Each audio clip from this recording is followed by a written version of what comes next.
So there are all these girl rules that we call them girl rules. They're not actual rules, and in fact, you Mhm. couldn't find them anywhere. So if you Googled what are the girl rules of social media, you would not find a list unless it brought you back to us. But what we've been doing for the past several years is collecting them and finding out from other girls, when you're posting, what are you aware of that feels like a rule, right? That feels Mhm. like you're supposed to do things a certain way on social media. And so what we want you to do now is grab that pen and paper again and just start jotting down as many of these kind of made up rules as you can think of. Amanda, can I put you on the spot? Can you name one that's come up when we've done this again with thousands of girls? What's one that comes up a lot? Absolutely. So if you are posting a picture in particular or a video, it needs to have good lighting. And so that means, no backlit stuff, nothing where it's too dark to see. It has to have really good, almost professional level lighting. So think about like golden hour photo shoots, for example.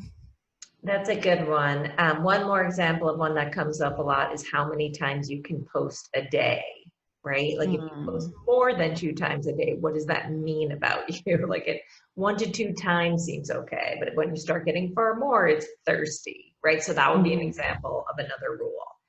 So what we want you to do now is we're going to have you pause, and we're going to have you write down as many rules as you can think of. If you're doing this with another girl or girls, feel free to get their input and do this together. If you're doing it on your own, you got this. We have total faith in you, and come up with as many as you can.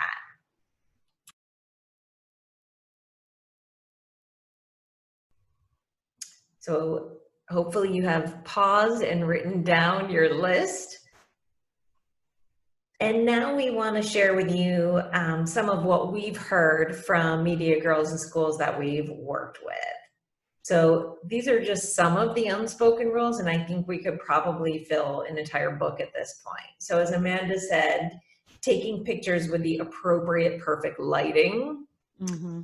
only posting pictures where you look good, like God forbid your hair is off or anything is off, you can't post that. Mm-hmm. Pictures should have cute captions. You can't just have a great picture, you have to have a great caption. And it goes on and on and on. You have to use filters to get rid of your flaws. You have to pose so that you have the perfect curves.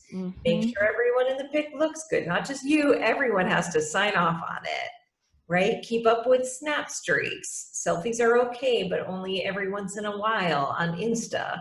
You have to comment and like your friend's post. And we've heard of friends getting into fights because somebody left a comment but didn't also like the post. So this is very real for girls.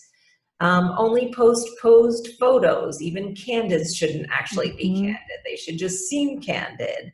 Don't post the same Snap or Insta story twice, and you have to post the same day that you actually take the picture. So hopefully you can see this is too many rules. No wonder girls are feeling doubtful and somewhat insecure and burnt Mm-hmm. out from social media. It is exhausting.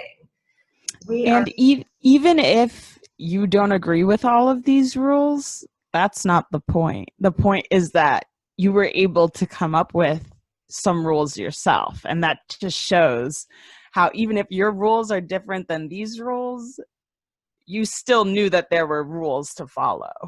yeah, exactly. And why can we go anywhere and everybody knows these rules? If they're not Mm-hmm. posted and there's no code, why do we know these rules, right? And why are there so many and why are we following them?